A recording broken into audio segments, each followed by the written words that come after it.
Ladies and gentlemen, welcome to the podcast where Tony Khan is firing some shots this week. It's lost the Midcard. Here we are. We are back. Took a week off, but we are now back, and lots to talk about this week. No Dynamite though, so we're recording a little earlier on a Wednesday for your pleasure. Our first recorded episode here in a while as well, because for episodes 300 and 301 we went live. Had a lot of fun with you guys. We'll do that again sometime down the road. I missed my soundboard though. Dummy. Yeah. We got a lot to talk about this week with some headlines and, of course, what's going on in the television.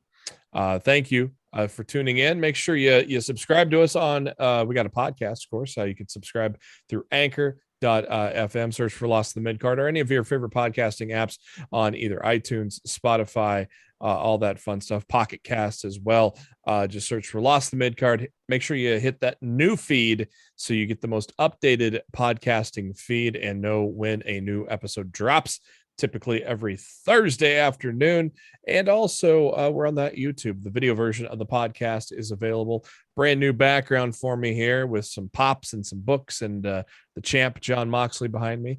You can get the video version by going to YouTube, searching for Lost in the Midcard, or everything all in one spot. Go to our fancy website, litmcpodcast.com.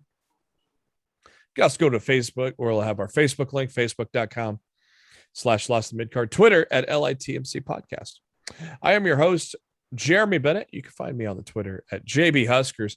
As always, my co-host, he is on the Twitter at Raw F Showtime. It is Mr. Matt Black. Matt, how you doing?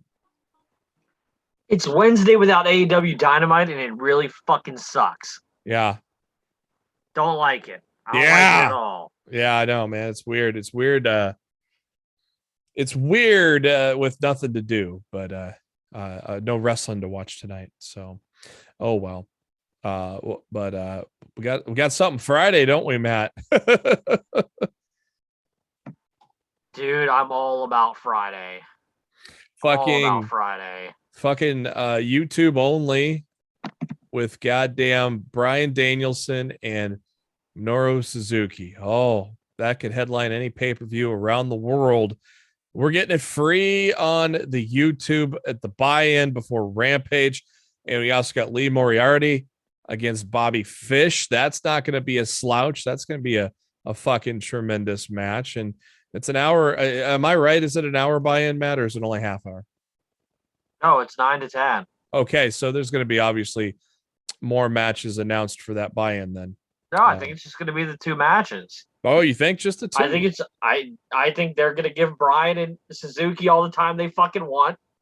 I think there's going to be a lot of promos and stuff building that night's Rampage and the following night's Dynamite.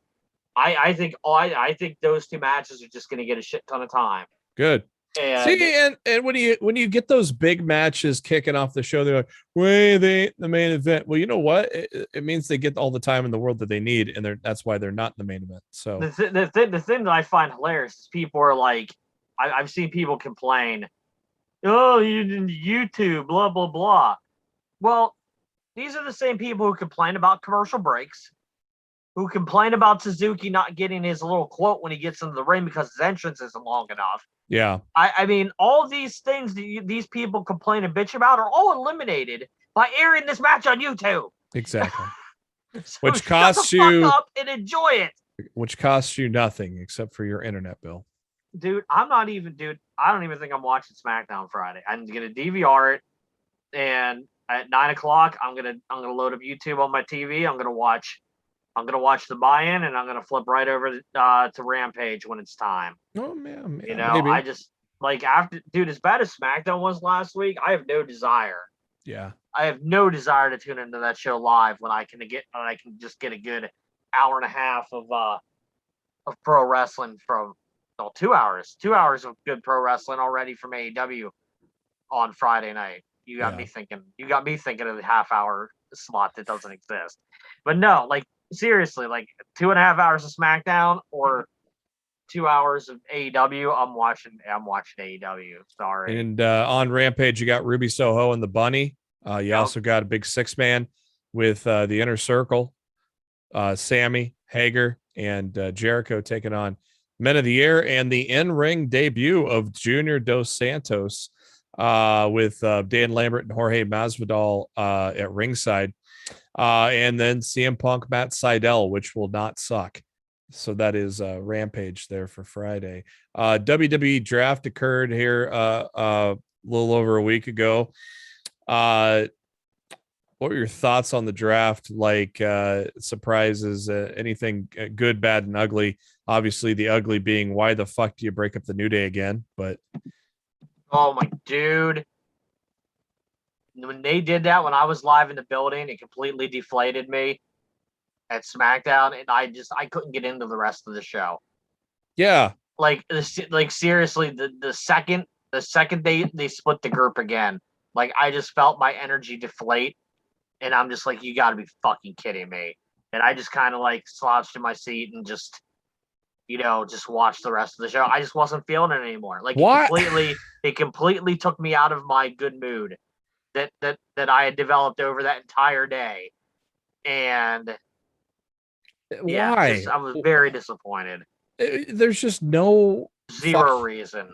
No fucking.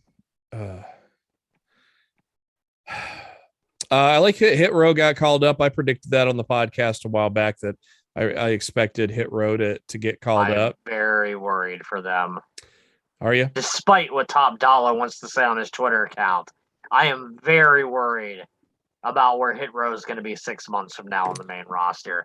Very, very, very worried. Austin Theory went to Raw. Obviously made an impact against Jeff Hardy in that.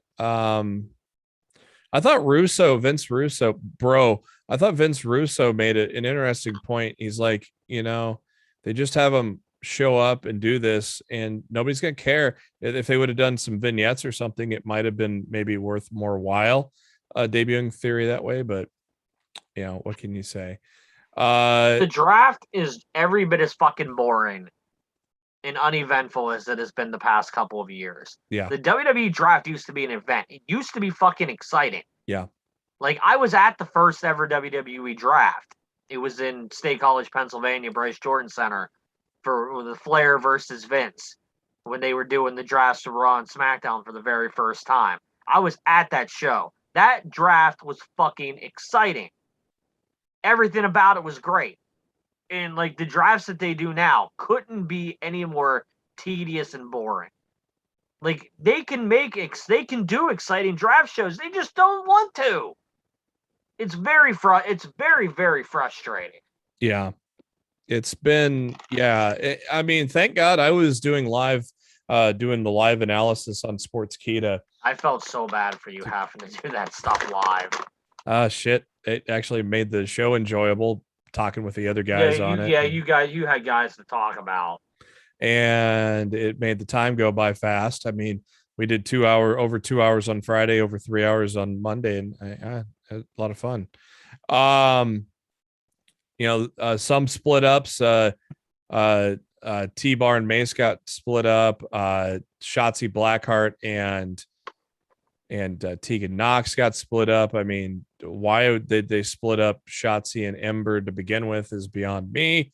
To me, Tegan and Shotzi had no chemistry together. They had about as much chemistry together as Zoe Stark and Io Shirai. Though I love when Io Shirai is now just basically telling how she hates everybody, and I kind of popped at NXT. NXT, better than Raw this week, right, Matt? Yeah, I would say it was. I would definitely say it was. Anything else here from the draft? Not much.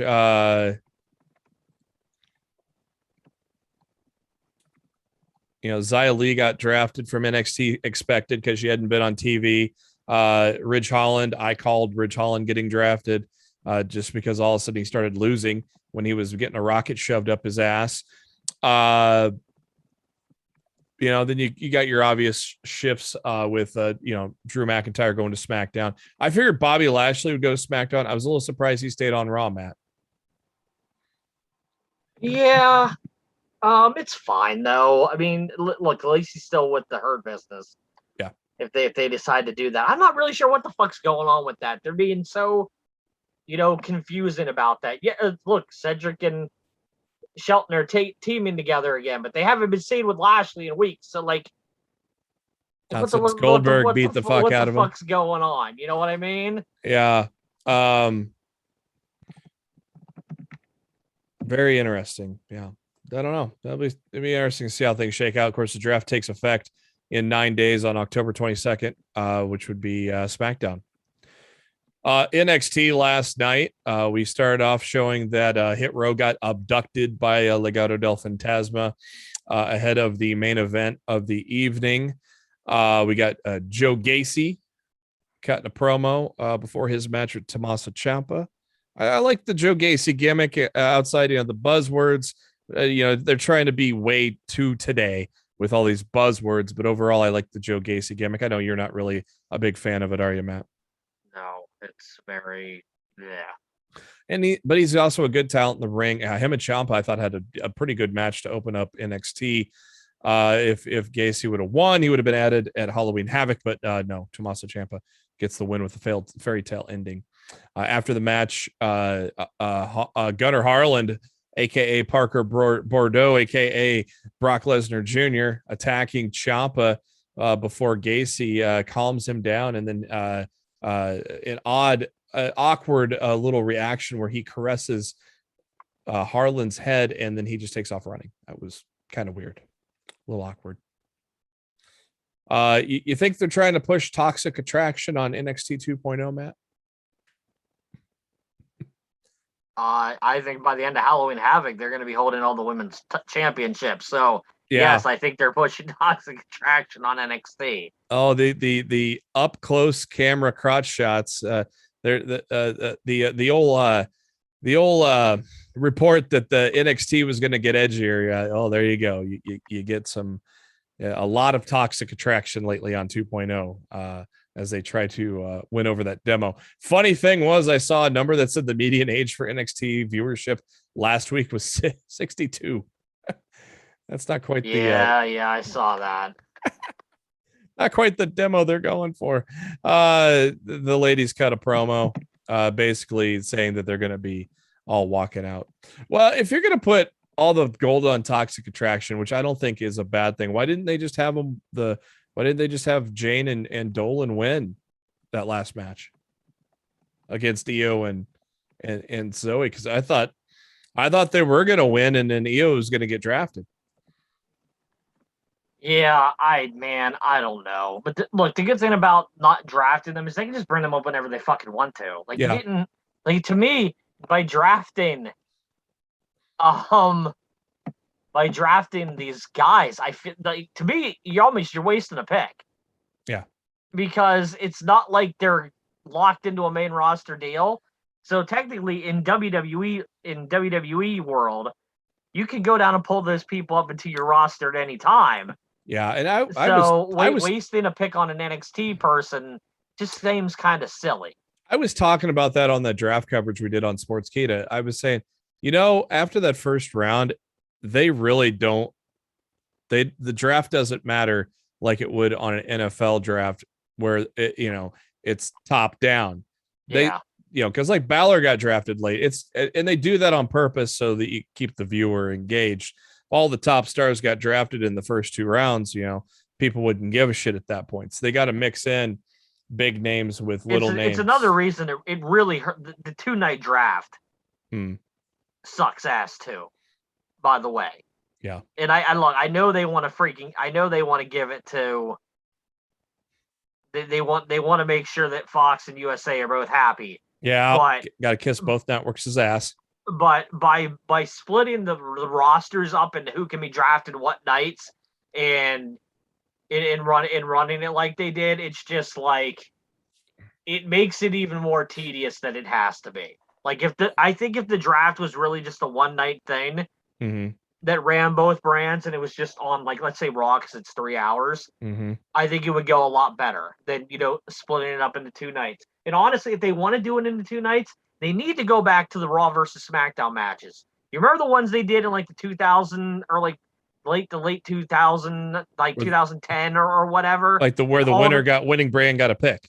Yeah, like all the matches on both shows were Raw versus SmackDown. And if the Raw guy won, then the Tron would automatically bring up like a lottery system. Yep. And it would run through all the names from SmackDown, and somebody from SmackDown would come to Raw.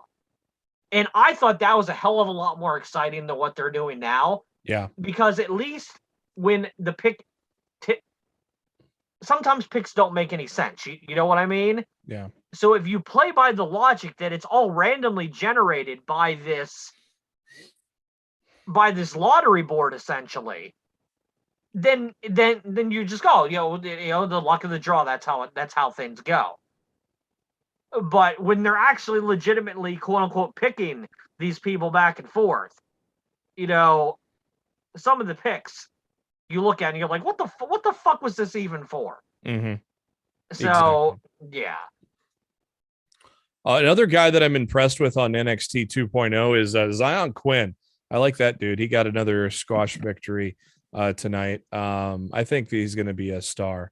Grizzled young veterans are stepping up to Ciampa, and then they make fun of Braun Breaker saying he's a rookie, and that brings Braun out in his Scott Steiner yelling voice, yelling at the grizzled young veterans, and which is obviously setting up a tag match for next week between GYV and Breaker and Ciampa.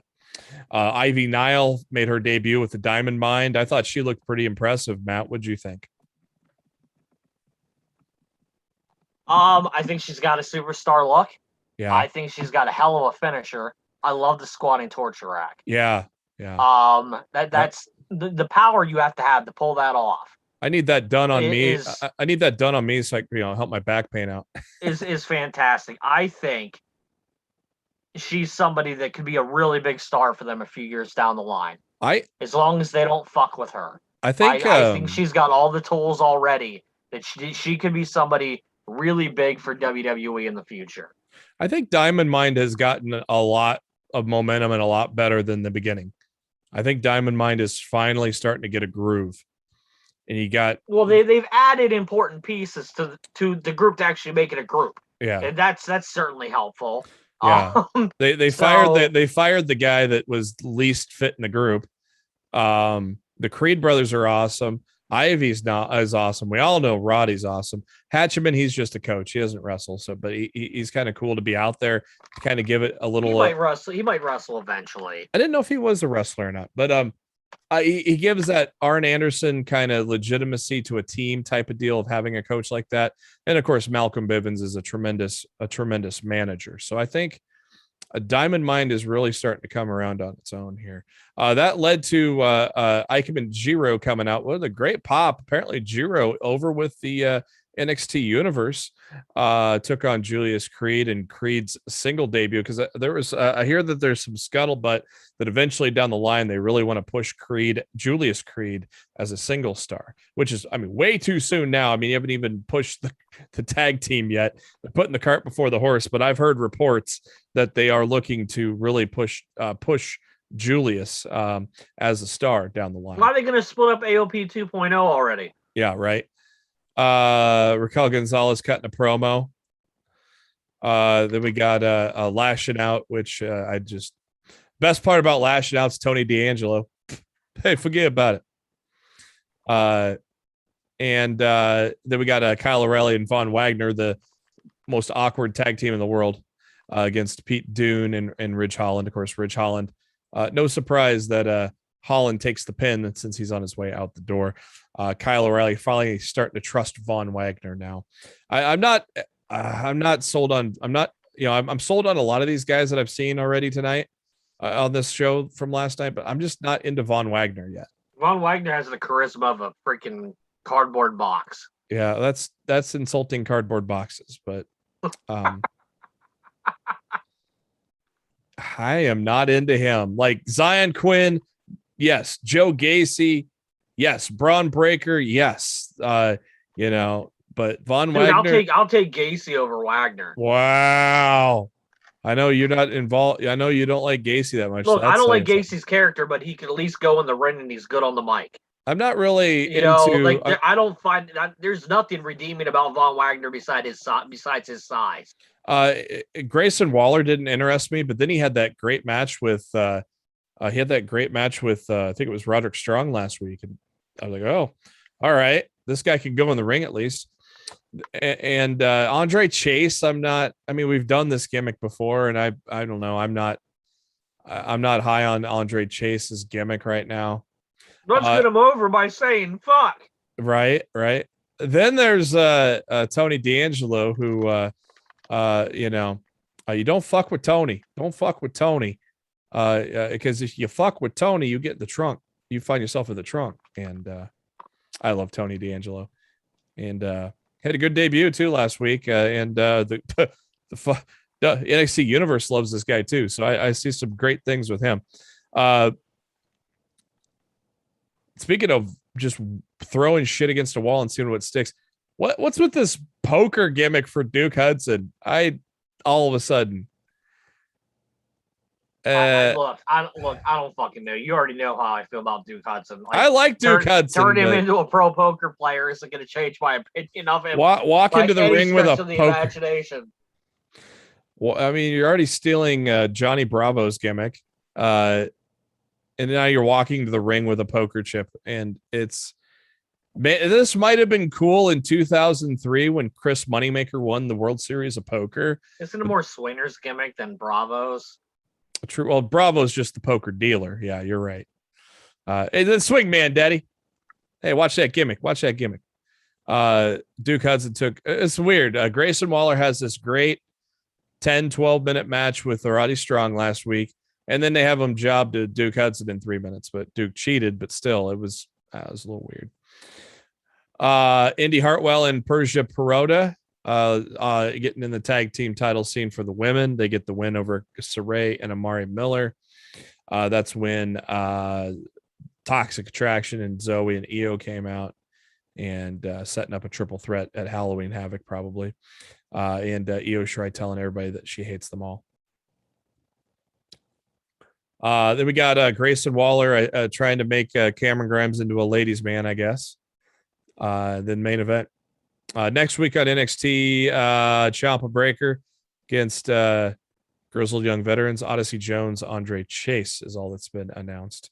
NXT North American Championship, a very good one between Swerve and Escobar. I even said it on Twitter. I go, I kind of would have liked Swerve to win and then actually defend the title on SmackDown a while, and then have somebody from SmackDown win it, and then maybe come to NXT for a little bit, and maybe shake things up a little bit with that. But instead, you're asking for way too much, sir. Yeah, I'm asking for some interesting booking, which doesn't. How dare you? How dare you ask for such a thing? Yeah. Oh my God. So then Legado beating up Swerve, and we knew Hit Row was abducted. So, look, Carmelo and Trick. Oh, they're going to be some nice guys and help out Escobar, huh, Matt?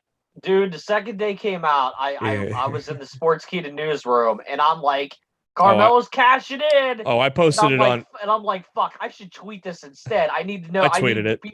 I was like, I need people to know that I'm right. Yeah, I tweeted it. I tweeted it when it came out. I tweeted it. Yeah. Like, I saw it coming too. I said it immediately. Like, I saw it a mile away, but I loved it. Yeah. I loved it. Yeah. Because look, fucking Escobar has had his time in the sun. And he lost matches leading up to this anyways, before this feud. Like, I surely didn't need to see him with another title around his waist. Mm-mm. So the Carmelo Swerve was perfect. As much as I love Santos Escobar, you were correct. He did not win on his way to this feud, and so it made no sense to have him be in that spot. But still, a good feud with Legado and Hit Row. I thought it's been a tremendous feud, so no bones about that. No Dynamite to talk about this week. And I will tell you, we will never find out how Swerve got the rest of Hit Row back from being kidnapped on SmackDown. Oh, no. I promise you that will never ever be addressed. Are you trying to say they don't have continuity? Dude, they didn't even explain the rope break for Finn Balor. No, they didn't. They pretended like it didn't fucking happen. They treated it. They treated it like it was an oops. Yeah, so like, there's no way we're ever gonna find out how Swerve got the members of Hit Row back for SmackDown. Never gonna happen. We don't have Dynamite to talk about, so let's just talk about last week's Dynamite briefly. Super Elite and Danielson, Cage, and Jungle Boy and Lucha. That was fucking great, wasn't it? That 8-man tag was just a great way to start shit off. Orange Cassidy Jr. getting some CM Punk shoes. How about that for a parting gift on your way home from Dynamite, Matt? That was cool as shit, dude. Those weren't cheap sneakers either. Arn Anderson is on fire right now, being the memes with Mr. Glock Anderson, and now he's going to Cody's house starting fires. I love this Arn Anderson. This is great. I love it. Fucking Arn. How about Bobby Fish coming out to the Red Dragon music? I fucking marked out, man. Yeah, like, I was not expecting that. Oh, Mikey Ruckus came through. To me, it further confirmed, like, the dude was getting signed. Yeah. And because there were reports earlier in the day, well, Fish told people at MLW he wasn't signed yet, and I'm like, yeah, well, CM Punk didn't sign with AEW until 30 minutes before he walked out on Rampage. Yeah, so and Bobby Fish wasn't lying, but he wasn't telling the whole truth either. Yeah. TK wanted this to play off as an outsider coming in. The thing was, when they showed the graphic of Fish versus Sammy, Bobby Fish was wearing an AEW branded T-shirt already. Yeah. So like, you knew the guy was getting signed, and I think the only way he wouldn't have gotten signed is if him and Sammy would have went out there and shit the bed. Right. And they most certainly, did not go out there and shit the bed. Nope. I thought they fucking killed it. And Fish is going to get another youngster in Moriarty on the buy-in Friday. That's going to be fucking great.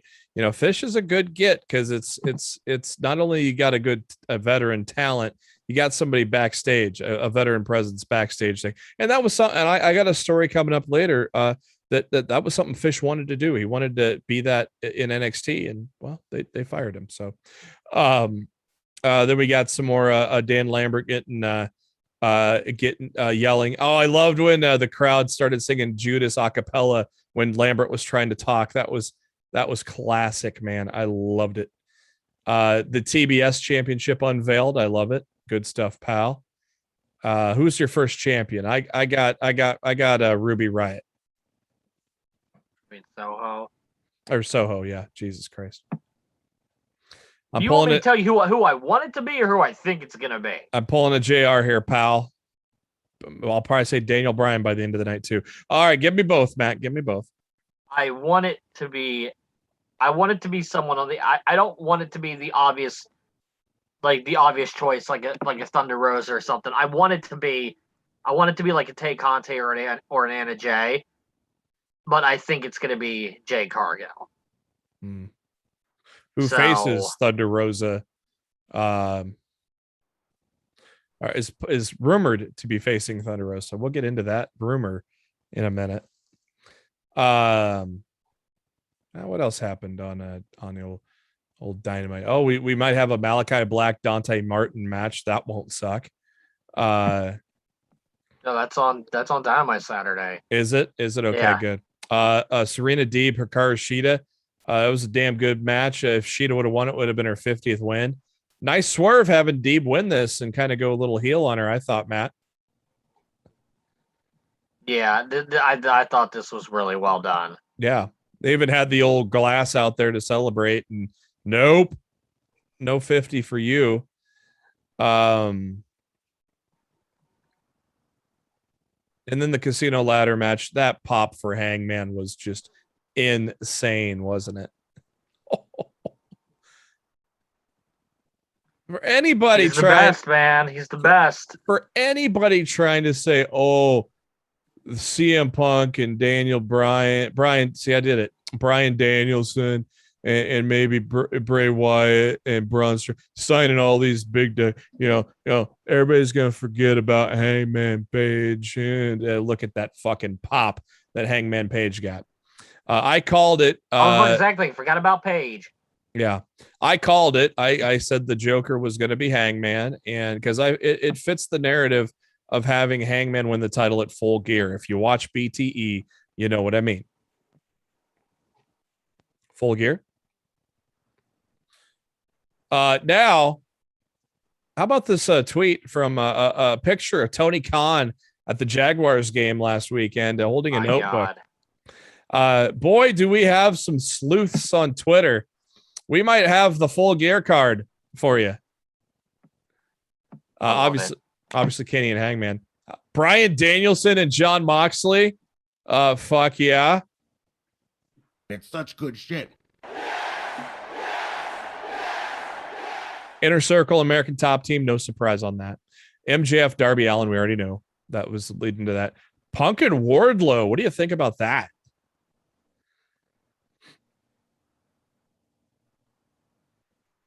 I'm not sure. Yeah, it's a little odd pairing there, huh? Oh, look, I want to believe Punk when he says that he's back for the long haul and that he's not going anywhere, and he's an artist painting his canvas, let him paint and all that he's been saying in interviews as of late, like there's some grand long story that they're telling with him.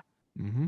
But there's going to be a certain point where the fans are going to be like, and maybe they know this, and maybe that's why they're doing it on purpose, where the fans are going to be like, all right, enough already.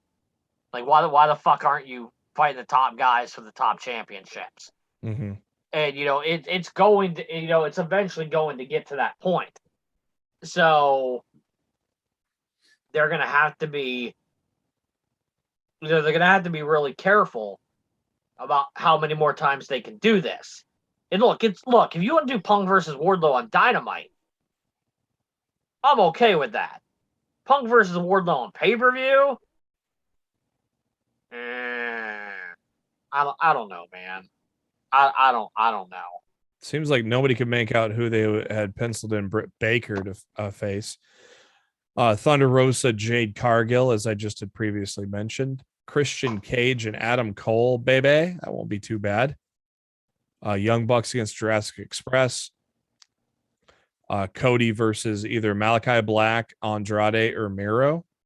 And Lucha Brothers against, it says PTA, but some people thought maybe FTW or FTR. They couldn't quite make that out. So that looks like it could be your Full Gear card on a notebook that Tony Khan had in his hands. PTA could easily be like be misconfused as FTR if you look at those letters. Yeah.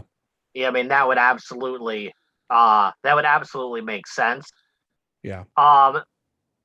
The interesting thing is, which match do you believe is the championship eliminator finals?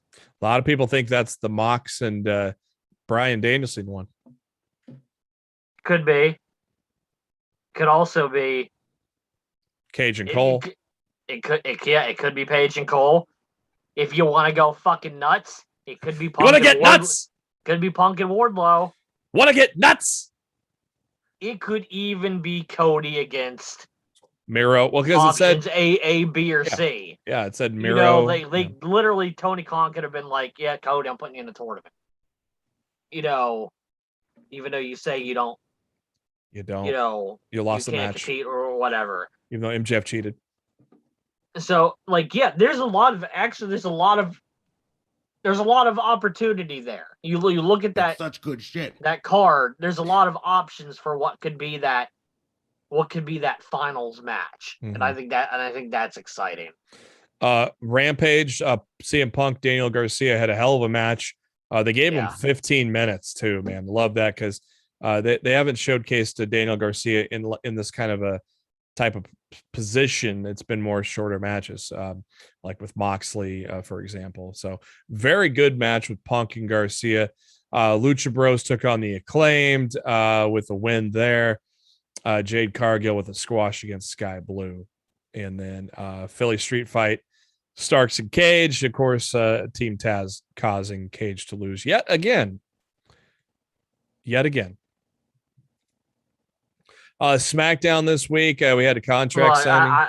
Before we go on there, and I don't even want to be mean, but in all reality, you're gonna be broken hearted if AEW doesn't renew Brian Cage's contract when it goes up.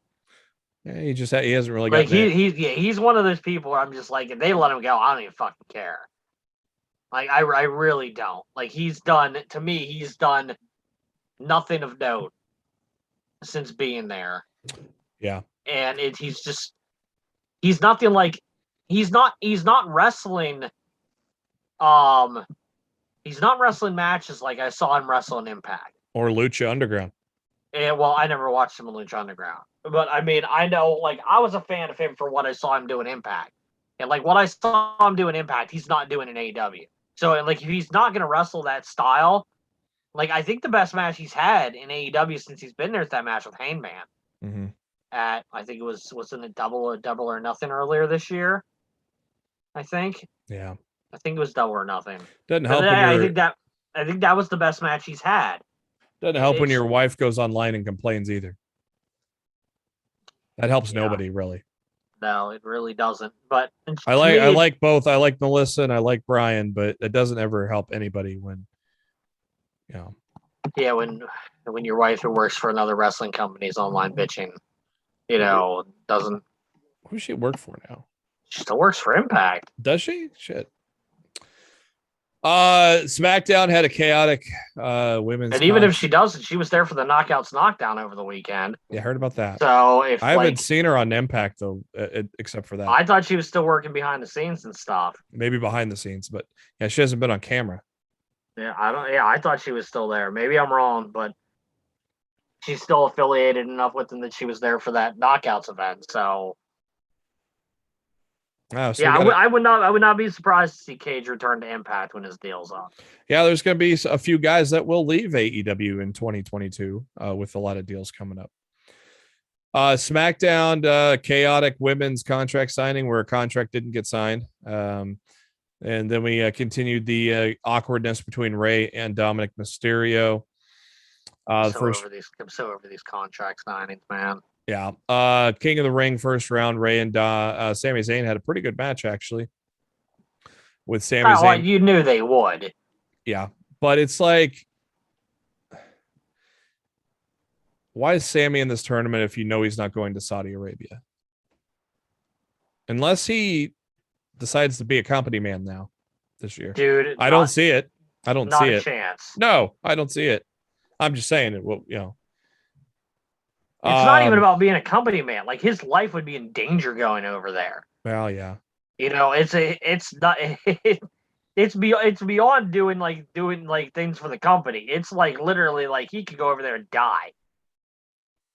Like there's no good reason. No.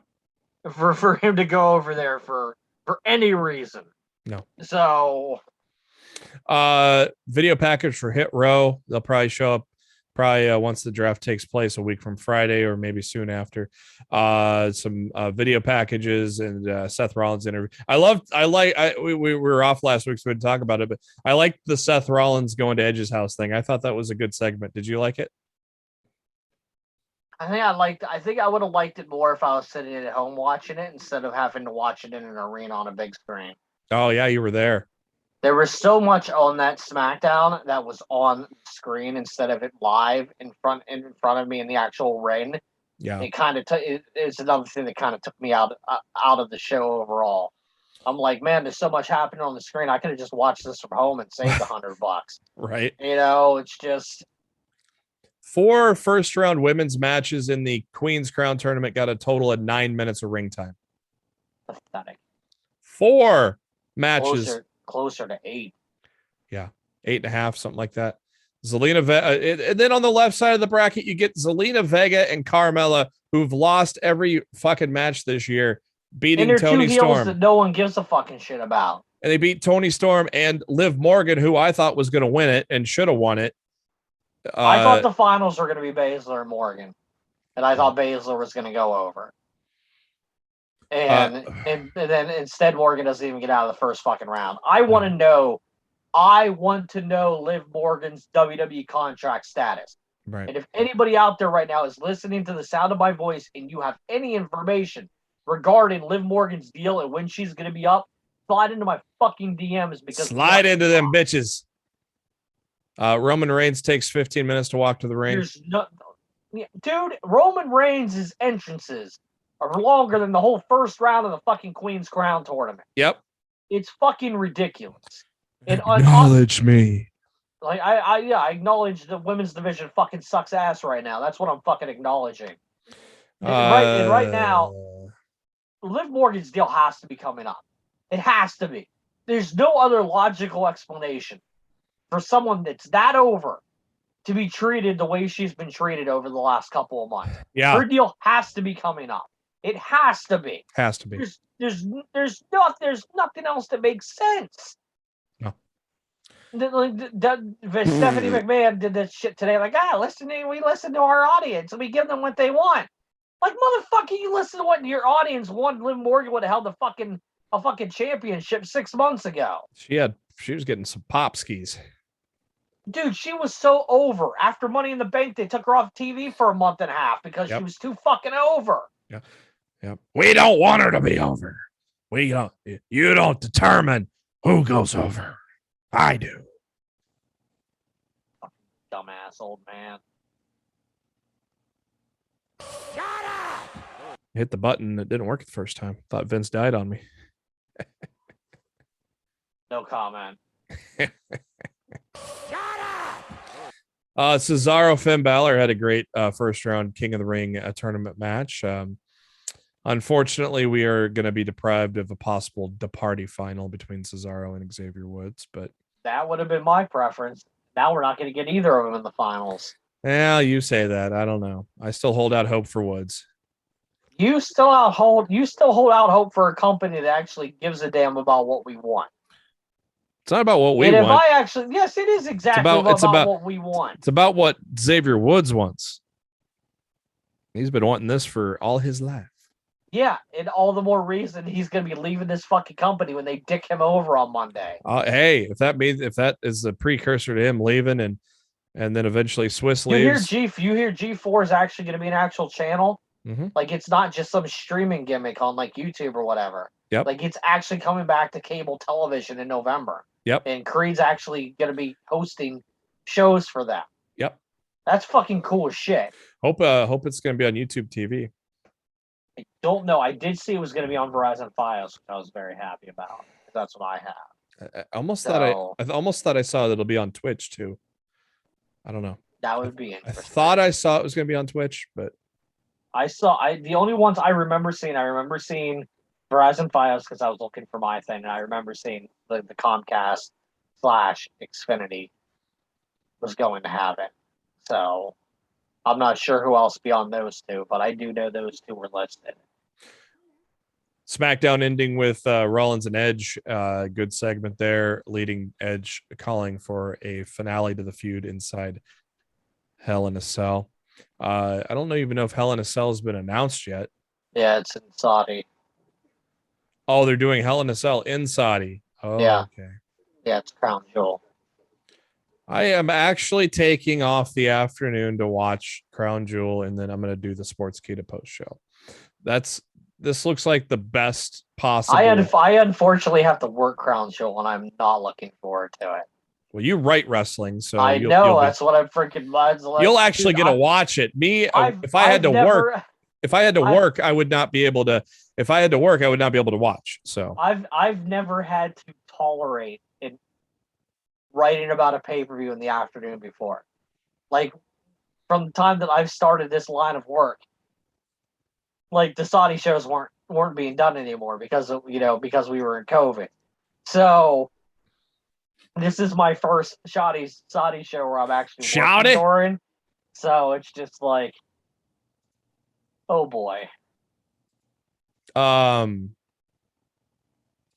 Raw kicking off with Drew and Big E, surprised by the Usos showing up, and leads to an obvious Teddy Long situation playa. How about Xavier Woods and Ricochet, first round King of the Ring? That was a damn good match, wasn't it? I think it's probably the best match of the tournament. Yeah, I agree. So I know some people might say Balor and Cesaro, but I actually thought Ricochet and Woods was better. No, I agree. I think Ricochet and Woods was the best match.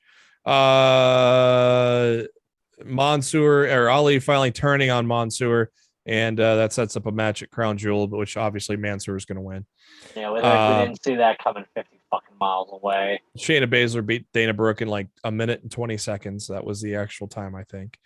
Yeah.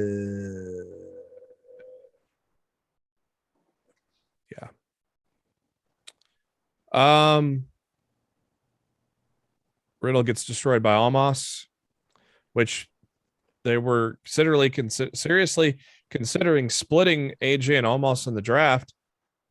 When a prominent star said it's probably not the best thing, and they 180'd it. I'm guessing that prominent star was either AJ or Randy Orton. I'm gonna guess it was Orton. Because Orton's had to work with him. Yeah. Already. And Orton's probably like, dude, this guy ain't ready for prime time. Yeah, don't split him up just to bury him.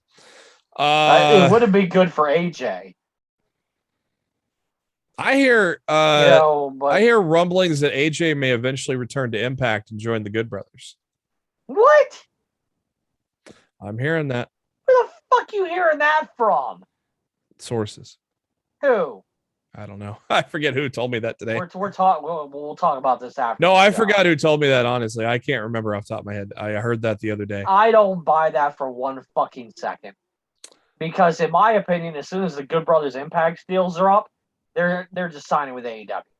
They're already on AEW, so yeah, exactly. Like I think they're just like waiting for those Impact deals to run out, and they're just going to sign with AEW. Maybe they didn't realize how long the Impact deal was, and maybe they mean AJ's going to AEW then.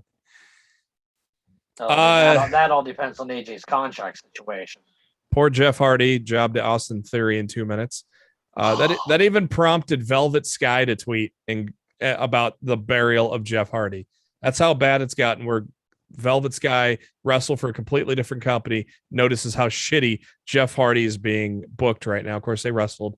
They're familiar. They worked together at Impact for several years. But yeah. Oh man, I mean, when you got people like Velvet Sky even noticing it, it's something. Dude, I can't wait for Jeff Hardy's deal to come up, so we can get the Hardys versus Private Party. Wonderful. The Hardys versus the Lucha Bros. Wonderful. Yeah. Lucha Express, Jurassic Express. Like, dude, just like all the dream matches. Stupendous. Yeah. That we're gonna be able to get when they go over there. It's gonna be fucking awesome. Like, it's gonna happen. Like, dude, the second his deal's up, yeah, he's there. Yeah. Like, barring like some oh my god terrible injury between now and the time his contract runs out.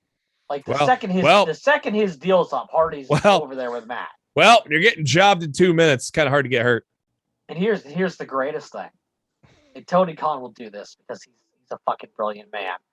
He is. That Hardy Boys theme that WWE has been using for the past like 2 decades. Oh yeah, it's public domain. It's public domain. It's not. They don't own that track. So legitimately, well, not public domain. It's not. You have to pay for it, I think. But yeah, but I mean, it's not owned by WWE. No, a lot of people don't know that. But it's been used in commercials for years. Exactly. So literally, Tony Khan can just go out there and get that fucking Hardy theme and let them use that in fucking man! AEW. You imagine the pop when that bass hits on Hardy's theme. Woo. My god, dude! I'm getting chills just thinking about it. We were all hoping maybe we'd get a fun, friendly, tremendous match between Kofi and Xavier, but we can't have that. That would have been fun, at least. It would have been left you wondering who might win. But now I know who will win, and it is some jobber named Jinder. I'm holding hope out that it's gonna be Xavier Woods still. Dude, I will never never in my life be happier to be wrong than I would be on Monday if Woods beats Jinder. But I'd be willing to bet almost anything right now. I would literally bet almost anything that Jinder's beating Woods on Monday. Like literally I would bet almost anything.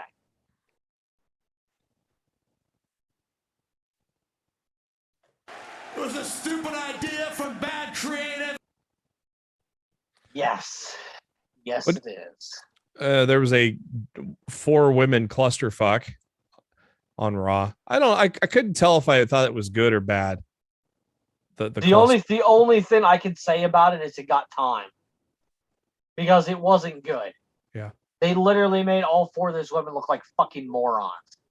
The only positive thing I can say about it is at least it was given time. The longest match in the Queen's Crown tournament, Doudrop and Natalya went 3 minutes. 2 minutes and 59 seconds to be exact.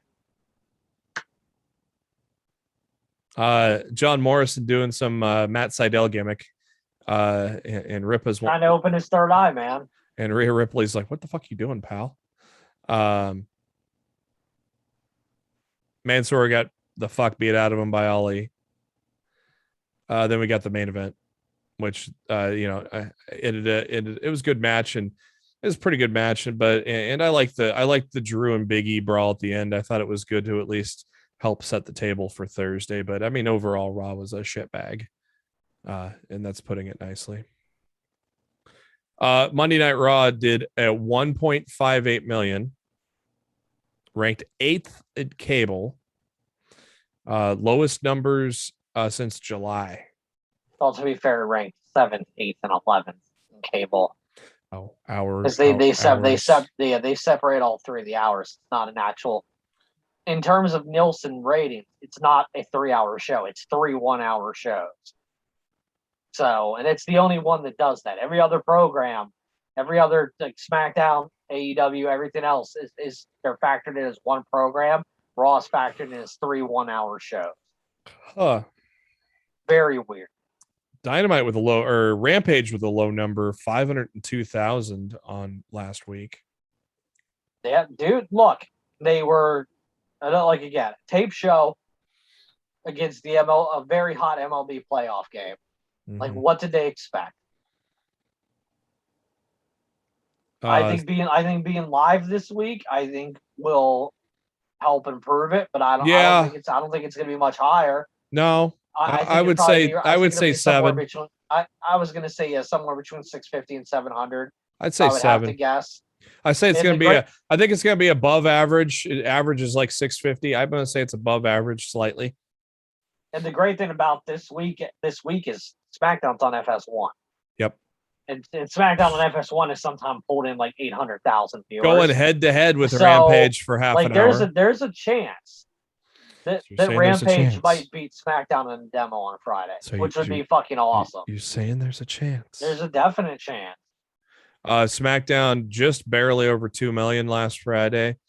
NXT's numbers came in today, steady, exactly the same as last week, 632. The 2.0 experiment is not getting more viewers, but it is an enjoyable product, at least I'll say. Dynamite, 2-year anniversary show, 1.05 million. So Dynamite continues their million streak, now going on their 7th consecutive week with 1 million viewers. And actually, you could say 11 out of 13 weeks have been over 1 million. So not too bad. Impact Wrestling pulling in 111,000 viewers. Scorpio Sky confirms that he has signed a 5-year extension with AEW. Good to see. Apparently I need to sign into Patreon. Yeah, here we go. I don't know why it logged me out of Patreon, but here we go. We'll log as that's logging in. I'll switch over. Tony Khan dropping some a bomb on us today. Tony has done it again. Tony saying that there is definitely a potential streaming deal in the works, And the obvious landing spot is HBO Max, owned by Warner Media, Or Discovery Plus. or Discovery Plus, which is only $5 a month. I don't even know if they have another tier. And Discovery Plus, I hope it's HBO. I hope think it's Discovery HBO. Plus runs the same way as Peacock. I think it's 5 for ads and 10 for without. Mm-hmm. I think it runs the exact same way. Does it? Nothing on AEW's library is already on Discovery Plus in India. Yeah. So like, there's a chance that they just uniform it and AEW becomes a part of Discovery Plus over here. So to me, it doesn't matter which one it is. Whatever one gets the AEW library is the one I'm going to be paying for. So HBO Max and Discovery Plus are not competing for my dollar. Whichever one gets AEW will be the one that I'm going to buy.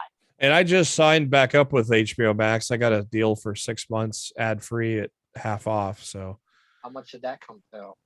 What's $7.50 a month? Ads is 15, or ad free is 15, which is same price as HBO Go. So $7.50 a month for 6 months. That's actually pretty good. Yep. How did you get that deal? It was something they offered to new and returning customers. It was It was just a deal they offered to all new and returning customers not too long, about a month ago. So it's gone already. Yeah. Of course, I missed that. So that'll be interesting. Hopefully AEW finds a streaming. Hopefully they put a deal out if AEW goes there. I finally logged into Fightful Select. Some news on Carmelo Hayes. Carmelo Hayes has been seen as a pet project of Shawn Michaels, who's really he's really caught the eye of Shawn Michaels, and so he's really taken Carmelo Hayes under his wing. Of course, a lot of management has been impressed with him ever since his debut with Kushida and a good match against Adam Cole as well. Shawn looks so old, and it makes me so sad. Right. Have you seen the image of him and Hayes? Yeah. Yep. Oh, we used the graphic on Sportskeeda Top Story today. Fucking woof, man. Fucking woof. He did not age well. No. There was he should have never cut his hair. There was talk about him staying in the cruiser or going to the cruiserweight division, but obviously a bigger push than that was what happened. Yeah, because they pretty much fired most of the cruiserweights. Right. Your updated G1 standings in the A block, Zack Sabre Jr. and Takagi are tied at 12 with Kenta, and Dakota Ibushi all have 12 points right now. So very tight in the A block. Ishii is right behind at 10, followed by Toru Yano with 8. In the B block, Okada and Jeff Cobb are tied at 14 with Evil right behind at 12. Then it really falls off. In fourth place is Tanahashi with 6. I really hope Cobb wins.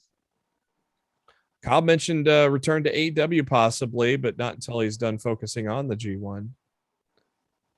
Yeah, I'd love to see Cobb back in AEW too. So Tony Khan continuing to drop some bombs, saying AEW will do the better show on Friday. And if you don't believe me, just watch WWE Raw. It sucked.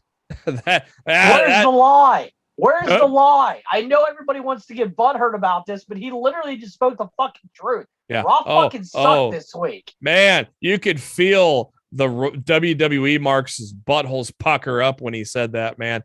Oh, you could feel the buttholes a puckering. Look, and if Raw would have been good this week, I'd have been like, all right, Tony, you didn't need to go there. But Raw fucking sucked this week.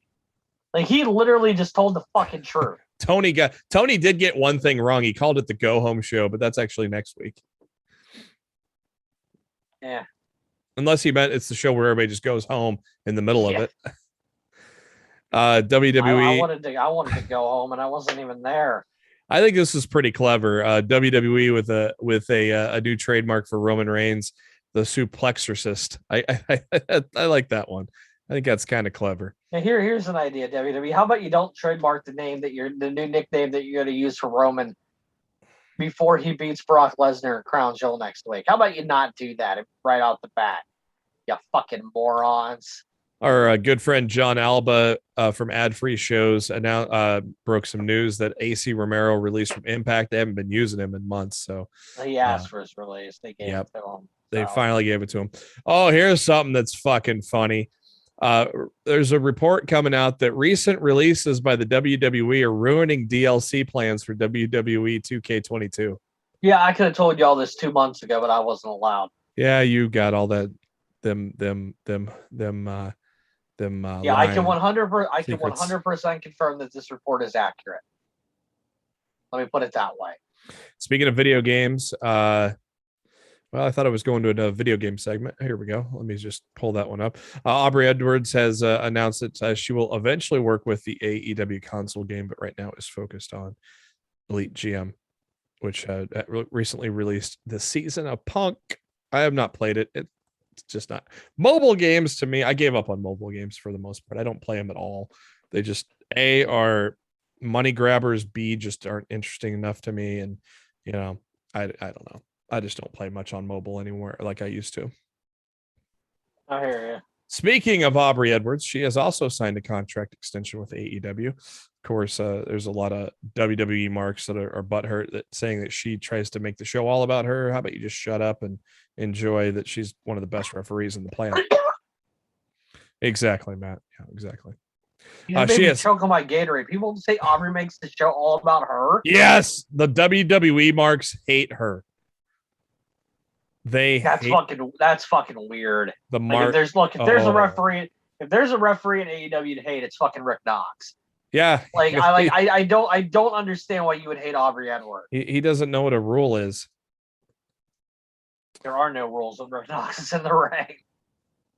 Our good friend Denise Salcedo interviewing Ricky Starks recently. Starks mentioned that he'd been cleared since July with his neck injury, but appreciates AEW giving him time off because, hey, it's a company that does that. Ask Hangman Page. Gave him all the time in the world he wanted to tell you I was ready to come back. He ran out of that. He ran out of PTO, man. What? He ran out of PTO. He had to come back. This ain't WWE, pal. You didn't see BTE? Oh, no, I haven't yet. Come on. Yeah, that thing's 35 minutes this week too. I just hadn't had time yet. He got a letter from AEW that said his PTO was up and he had to come back to work. That's awesome. I did watch the Sammy vlog, but I did not watch BTE yet. Yeah, dude, they make fun of the powerbomb spot. Powerbomb spot. Remember when they tried to lift Luchasaurus and they fucked up? Oh, the 8-man tag. Yeah. And then they do in the Hangman thing. Dude, these are both like very close to the beginning. Dude, load up fucking BTE. Load it up. We're gonna play some audio because this audio is fucking funny.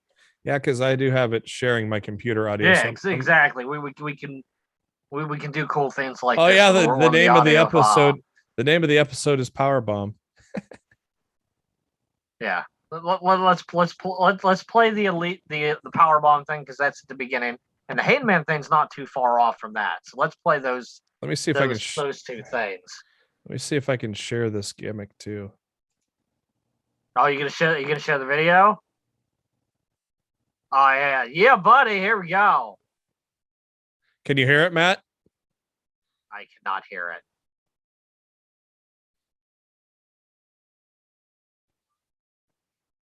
Ah!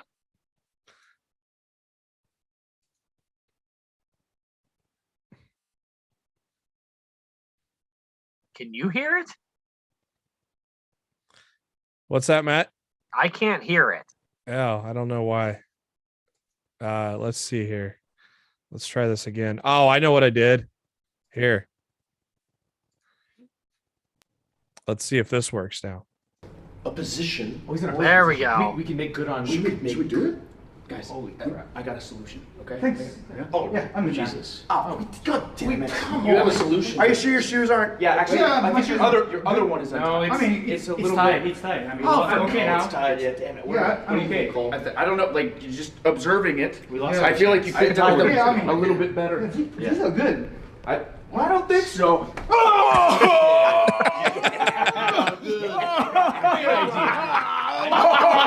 Right in the dick. Let's get in here.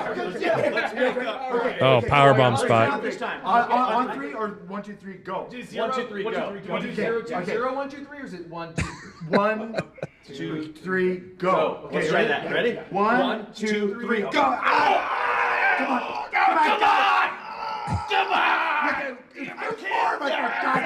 How can we not do this?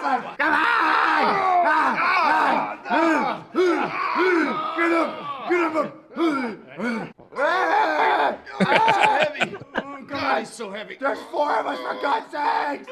Lift him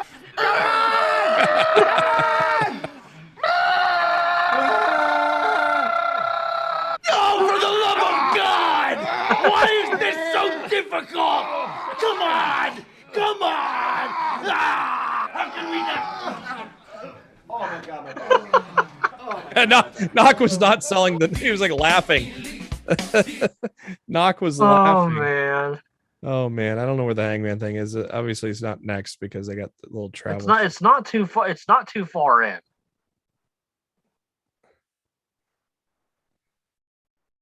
This looks like the Philly stuff.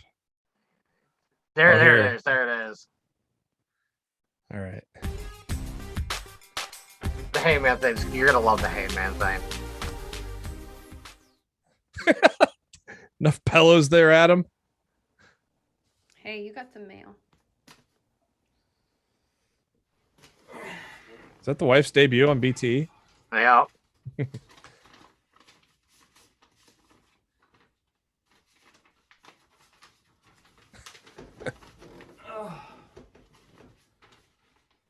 Mr. Hangman, this is a letter from AEW HR. You are hearing your own voice in your head as a way to illustrate that you are reading this letter to yourself. This is a common TV trope. Oh, Your voice is not the voice of the HR representative writing the letter. Do not get confused. I miss Hangman on this. You don't work for HR. And if you did, you probably would have been fired by now. Our records indicate that you have used up your over 300 hours of PTO, as well as 4 sick days for a reported give-a-fuckectomy. We are reaching out to let you know that you will have to return to work. Like I give a fuck. Or have your payment withheld. Enclosed is your formal invitation back to AEW. We hope to see you in Philadelphia.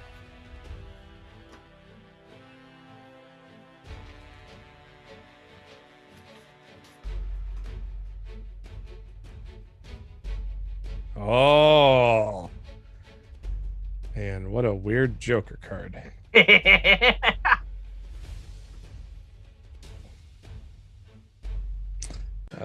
was pretty good. Yeah. Gotta love BTE, man.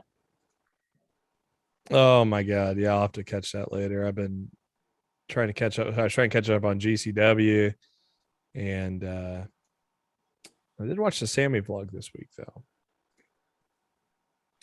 A few more little things in the headlines before we shut it off for the week. Retrosoft has announced plans for tag team titles and new tag teams to be added to Retromania Wrestling. So that's going to be cool to hear and see what's coming up there with that down the in the line. Nobody officially announced yet for that yet though.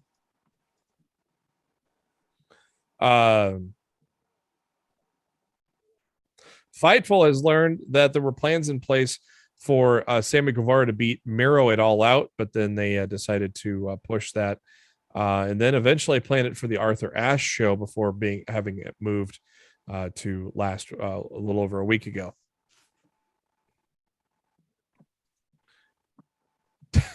It was the right call. In bang your head off the desk news, WWE pitched for Adam Cole to change his name and cut his hair on the main roster. And Adam Cole said, fuck you. Adam Cole said,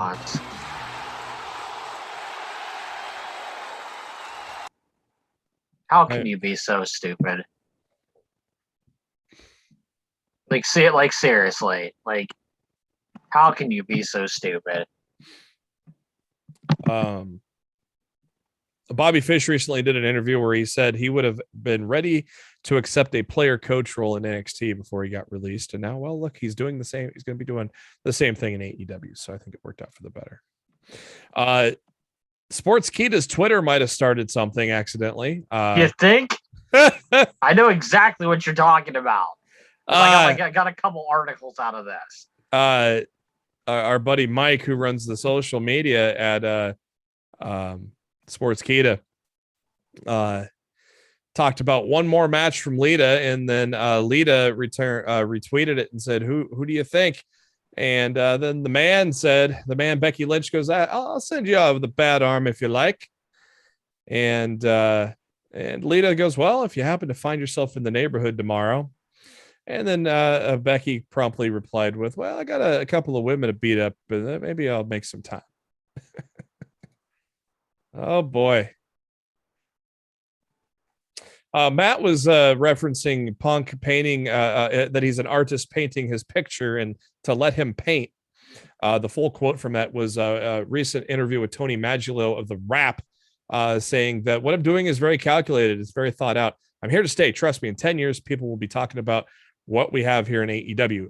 It's just such a hang out, wait and see, have fun, enjoy the ride kind of thing. Everything's fluid, dates, contracts, literally everything. This has been the best working experience I've ever had in the wrestling business. And if there is an issue on either end, everybody just talks. There's no drama. It's fantastic. Can't hate no drama, man. GCW Fight Club last weekend. I have watched it all except the main event between Moxley and Gage. Did you watch this last weekend, Matt? I did. I saw it. I was at a wedding. I seen it. I was at a wedding, so I missed it. So I have watched it all now except for the main event. I know who wins, so it's not like it's a spoiler. Yeah. Fight Leo Rush coming out right off the bat in the triple, making a Alex Zane and Ninja Mac a triple threat. God, that was a good match. Fucking Zane. I was very worried after the match was over. It looked like he hurt himself again, and I was like, "Oh my God, no!" But he seems to be fine. Alex Zane is a guy that another one of those guys I think WWE is going to regret they released. He's a talent. Ninja Mac, man, that dude can do some fun, crazy. Like got that fucking handspring into over the top rope power bomb. Fuck, that was an awesome fucking move, man. Chris Dickinson and Starboy Charlie took on Joey Janela and Marco Stunt. I think they're eventually pushing Dickinson and Charlie probably for a tag title shot way down the line, but we'll get to that later.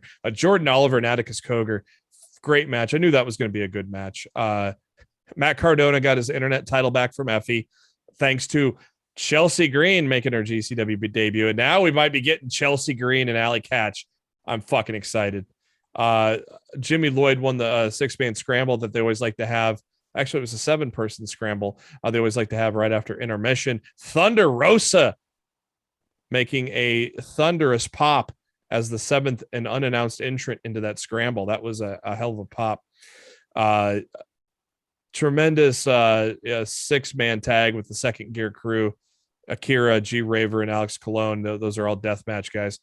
Shane Mercer defeated Yoya right before the main event. Moxley, Nick Gage, Mick Foley coming out, cutting a promo, getting a big pop. It was pretty cool to see Foley.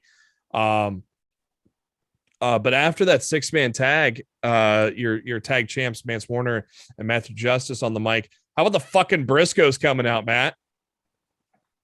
No one's gonna tell me that they saw that coming. No, that was a hell of a pop right there too.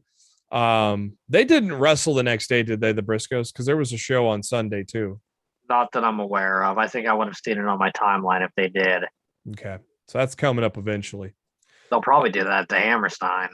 And that was my next thing. That was a good video they played for that, wasn't it, Matt? Yeah, that was a cool video package. Basically all the stars, Effie, Nick Gage, Mance Warner, Matthew Justice, Joey Janela, Cardona, Allie Katch, basically quoting things that they've been told by other promotions. And then Brett Lauderdale saying, there's been a million GCWs. This won't last. And this is basically the hottest indie promotion on the planet right now. I do kind of really want to know who told him that. Yeah, right. I want to know who said that. Yeah.